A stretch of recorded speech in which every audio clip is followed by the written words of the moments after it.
a silver leather wrapped steering wheel. You won't probably ever see that again unless it's in a custom build.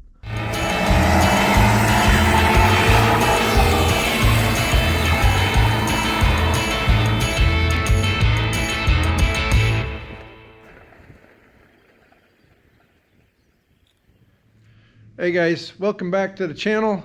We've got a special one for you today. I'm pretty excited if this pans out.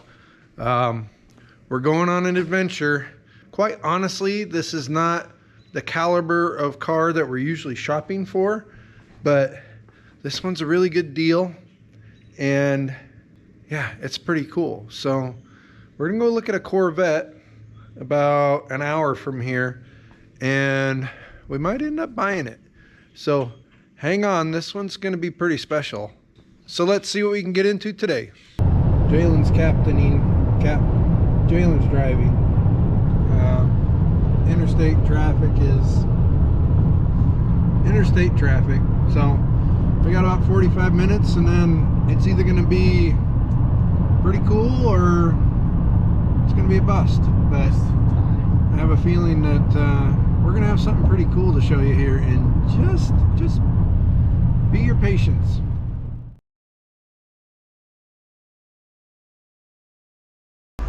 We think we got a good one here.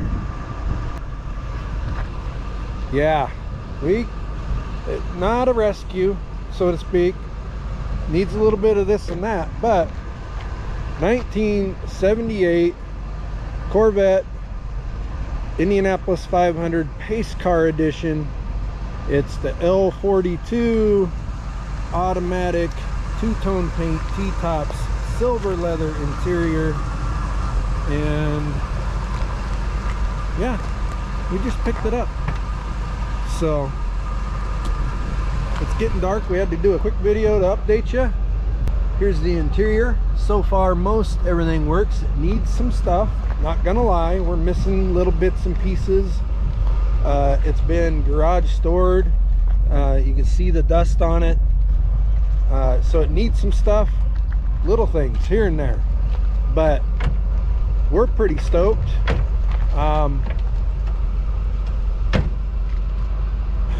It doesn't like that. See, it needs some little stuff. That's what we're saying.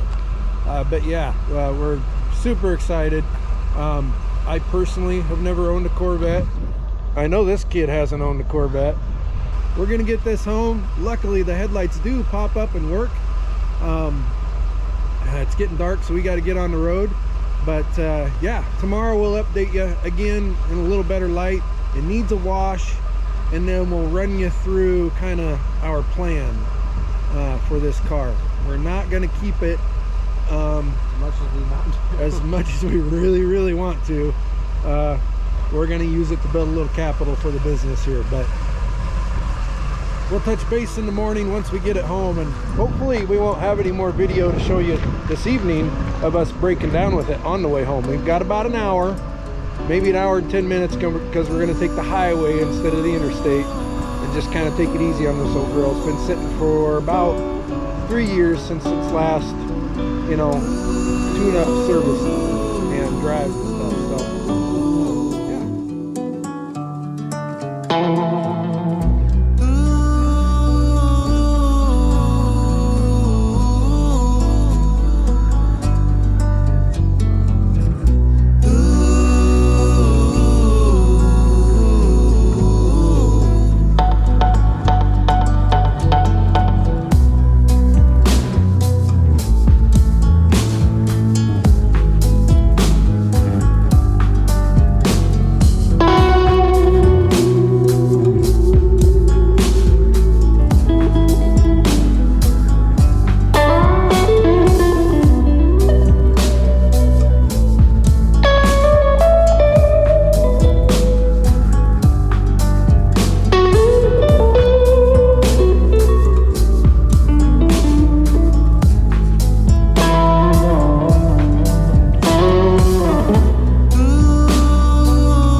let's see, about first 20 miles, 15, 20 miles down, thing's running perfect.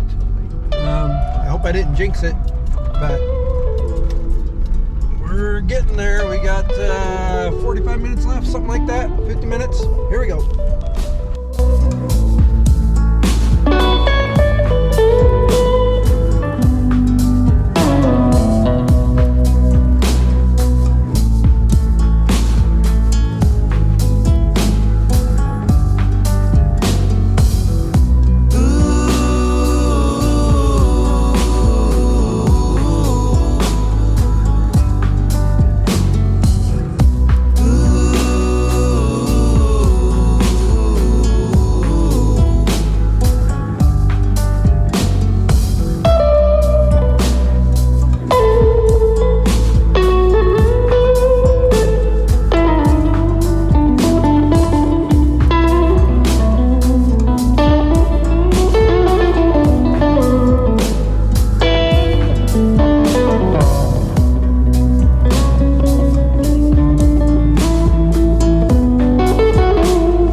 This is our turn.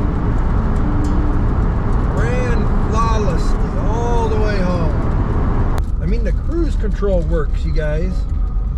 I drove home on the cruise control most all the way. Hey, it's the next day. And just to make sure we weren't dreaming here.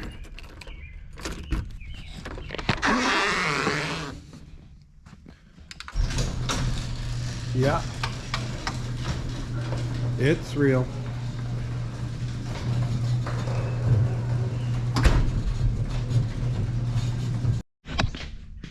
So here's where we're at. 78 Corvette limited edition Indianapolis 500 pace car.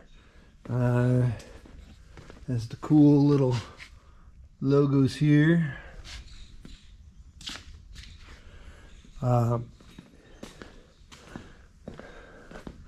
What we know about the car so far: it's been in storage for about 3 years. We did drive it about 60 miles home.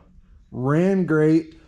Once we got it here, it started idling a little bit rough, so it needs the Berrymans, and then also a little bit of pinging in the engine. So we're going to check some timing, and we're going to get some octane boost in it, because around the Midwest here, without putting ethanol in a car, which I refuse to do to this thing, we get about 87 octane. So we need to get it up in the 91, 92 range, and we should be able to do that with some additive.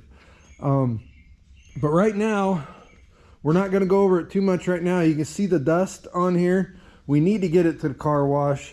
I'm going to do that first thing. It's supposed to rain more today, and the road was just dry enough last night to get this thing home without mud bogging it. And if we get any rain before I get back from washing it, it'll be dirtier by the time it gets to the house than it is now. Let's get it washed on, and then we'll kind of walk through, do the walk around inside and out, and tell you what's good, what's not so good, and make a plan. Make sure it runs. The battery was finicky, but on the drive home it seems to be getting better. Make sure it'll start here. Oh, I got boots on. I shouldn't have worn boots.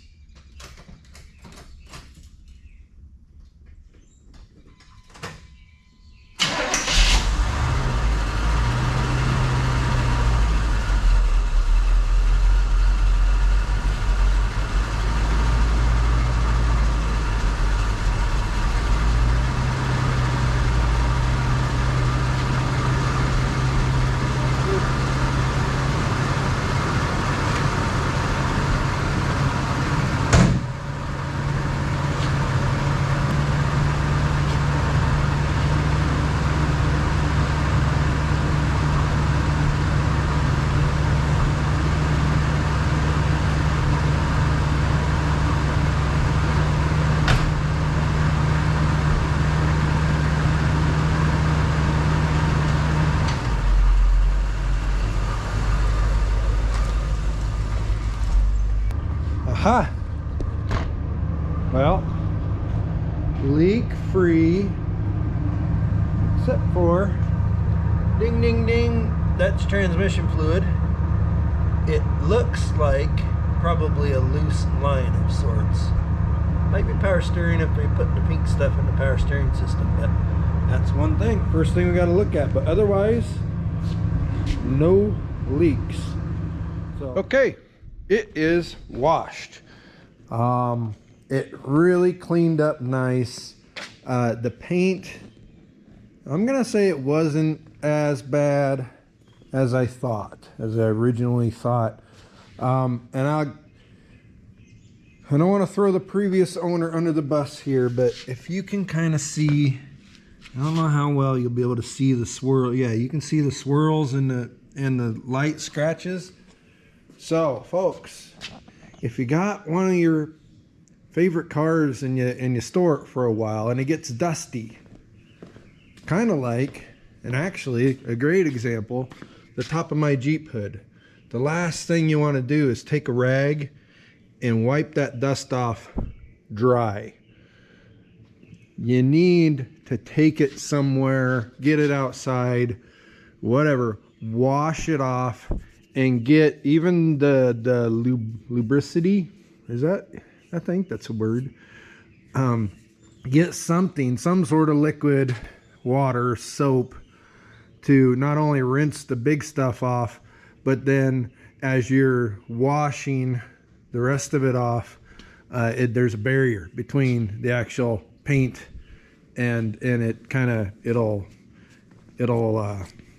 hold the dirt off of the paint, so to speak. So a lot of the issues with the paint on this car are from years of it being stored, getting all dirty, kind of being roughly dusted off. You can see some of that in the earlier parts of this video. But the nice thing is a lot of that can be corrected. Now we also have a little bit of staining in the paint here. Here there's some droplets of something that got in there. I think that we can fix as well. So that's one issue with it. Other issue, a couple of the wheels are a little oxidized. We can clean those up, no problem. Here, the passenger side door. You can see it's been rubbing when it closes right here and right here. Okay, so there's no play in the hinges, and if you slam it, you can see right here that difference in height there. That way you can see it. We need to put the back of this door up just a hair. That'll straighten up this line, and then also We're just a tick wider up here than we are down here. So just a little adjustment should take care of that. Missing center caps, 2 of them. We're gonna order a set. And then let's see what else. On the interior, oh, we're missing, we have the glass for this, but this pulls out. Probably, my guess is it takes a little effort to slam this door, and over the years the slamming of this door to get the latch, because it's not hung quite right here, sorry, has every once in a while this mirror probably popped out. But we have the glass. Looks like maybe we used the wrong kind of adhesive the last time we put it on. We're gonna fix that, and then we'll find some way of adhering that better to the post inside of the mirror housing too, but should not be a huge deal. On the interior, here's what, and this is so far, this is what we found so far. The Selector-matic from defrost vent floor, not selecting at the current moment. The clock, not clocking at the current moment. The AC does appear to work, and we'll get to that here in a minute when we look at the engine compartment. We got some scuff in here. I don't know if we can get this lid off and maybe just deal with that. But overall, the interior is, I mean, look at this door panel, guys. Just nice. The pocket on the driver's door could use a little help. That kind of stuff. Hornworks, T-top seal. When I took it to the car wash, I had just a couple little drips on the side windows on the inside. Nothing bad at all. You have your anniversary badge here. Park brake functioning. The floor mats are a little beat up. It looks like over time and from age, the carpet started to kind of roll back, and then they just trimmed it off as it went. But we can clean up some of the spots in the carpet, stuff like that. I'm not worried about that at all. Dash is great. Steering wheel, a silver leather wrapped steering wheel. You won't probably ever see that again unless it's in a custom build.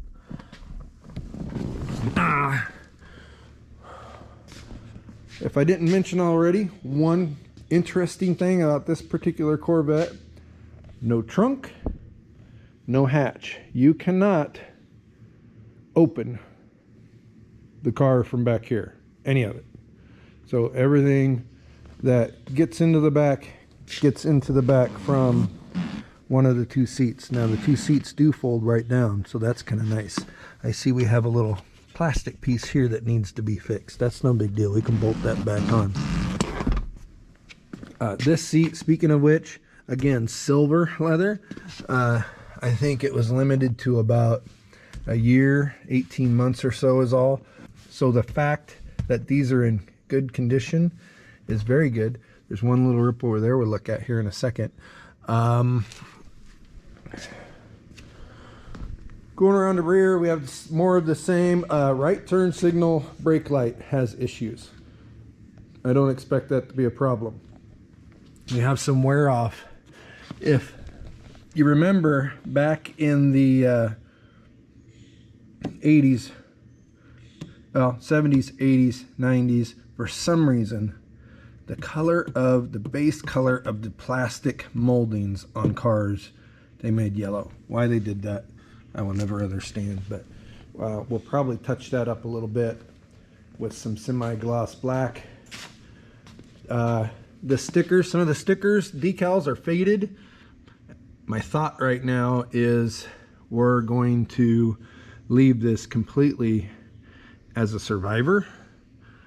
Never been painted, never been restickered, and roll with it like that.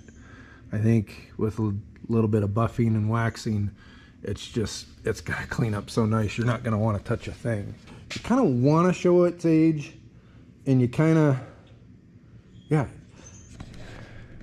it's only original once. So you can't ever take it back if you decide to tear things down and redo them. And here's a good example. This limited edition sticker here is kind of worn off, and we could get those. We'll see. I might, you know. Hey, what do you think? Should we do some of the stickers? Should we leave the stickers? Should we leave it as a 44-year-old original car, or should we, you know, in a couple places, bring it up to speed? Door buzzer works. Oh, my liver. We got a little carpet pulling away from the kick panel down here. Again, radio works. All the gauges work except the clock. Wipers work. The delay function may not. And we'll have to dig into that a little bit and see if that's easy to fix or not. Plus the switch assembly is a little loose over here, so we'll deal with that. Lights work. You saw them pop up in the video. We have a little bit of a looseness in our turn signal dimmer switch here, and that is internal to the assembly. Cruise control works. We might have to read the manual on how that functions. A little bit of fin bendage here, but overall we're in pretty good shape. We can maybe tinker with that just a hair, but not much.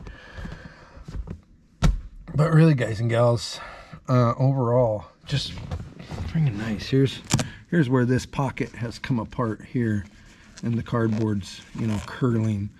I'm sure that can be repaired, and then the Velcro will hold it up nice, probably. So mirror works, door locks, power windows work. Again, this door panel's just really nice. Driver's seat, we do have separation here. It appears as though it may be repairable, this little tear here. The fold is worn through, but I think it might be something that could be repaired, because again, silver leather, probably a little difficult to find. And if you do one seat, then you have to do both seats, because it's not going to look 44 years old. So either we'll repair it, or likely we will leave it. And again, the carpet down here, that's no big deal. We can, looks like somebody's tried a couple different glues. We'll get that done right. Yeah, like it. This door shuts perfect. So you have some paint chips here. This is, you know, it's a 44-year-old car. You're gonna have that. These are functioning vents, so you're gonna have a little bit of chippage here.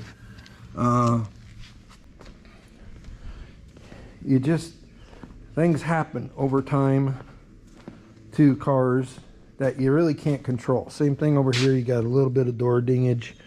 That's dust, scratchy scratch, but it really is, this paint has survived remarkably well. Fiberglass bodies this old usually do not hold up this well. The hood, again, very good. Does show some staining and some scratching and that kind of stuff, and we'll buffalize on that. But the stripes are all there, look really good. We have the Eagle SDs. I still haven't looked at the date code, but for now we're going to shine them up. I think a couple of them might have way too much air in them, so that might soften the ride a little bit, but runs and drives out fine. Oh, the power antenna for the radio doesn't work. You can hear it try to go up and you can hear it try to go down, but it currently does neither of those two things. So that's most of it. You saw the little transmission leak. We'll fix that.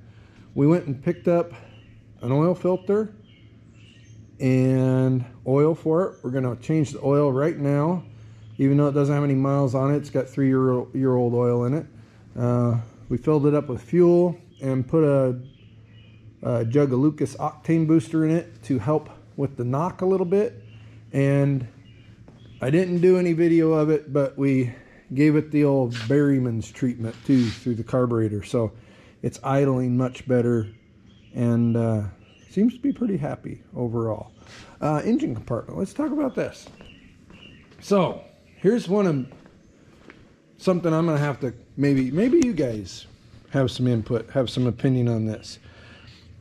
There was some work done about 3 years ago after this car had been in storage for a long time, just to make sure that it was gonna, you know, kind of bring it up when they first contemplated maybe selling it. So we have a new air conditioner compressor. It's not a General Motors unit, and you know, ideally you would put a GM part in here. Right now I'm leaning towards rather than undo all the work that's been done, going ahead and letting her move on to the next person with the Korean AC compressor, rather than tear it all down, evacuate the system, put a GM one on and go from there. But let me know what you think. And then same thing, hard to tell on the booster, but obviously we have a new master cylinder and it does not appear to be a GM branded part either. This would be a little bit easier and cheaper to go GM with than that, but you know, it is what it is. One thing we noticed right off the bat when we were bringing it home, sorry, that viewer went off. They have somebody put an extra little chunk of radiator hose around this hose, and once again I'm thinking not a GM part, and the fan was just nicking this little guard piece that they put in there. So the seller gave us an extra shoestring, and that's what's doing that. And this also not a GM part, so we're gonna have to figure out what we want to do there. We'll order this. I already have center caps ordered for it. We got wipers for it, not because we're going to drive it in the rain, but because as we diagnose the delay wiper, we don't want a bad wiper blade or metal touching this windshield and potentially scratching it. So those really, folks, are the main issues with this car. I'm really happy with this. I would love to have this be the start of Jalen and I's car collection. It would do well at that, and it's just really cool. But truth of the matter is, we kind of took all of our eggs and put them into that basket, and in order to move forward with our little business venture here, we need eggs back out of the basket. So that's our plan. We're going to get it nicer and more perfected, more perfecter. We're gonna fix the stuff that needs fixed, and then we're gonna make it available for purchase. It's kind of jumping in front of the Fury, but we're also gonna start working on the Fury because some of our other choring and stuff like that is done. So let us know what you think. You got any ideas, tips, suggestions on especially on what to do with those non-GM parts? But we've got to fix some stuff on it, and we'll start that in the next video. So hey, appreciate you guys and gals watching. This one should be fun. You know, we might even do some daily stuff here. You know, it seems to be that's popular to do this time of year for some reason. So as we work through these little issues, we might just put up daily content. Appreciate you. Thanks for liking, subscribing, following our social medias. We'll catch you on the next one.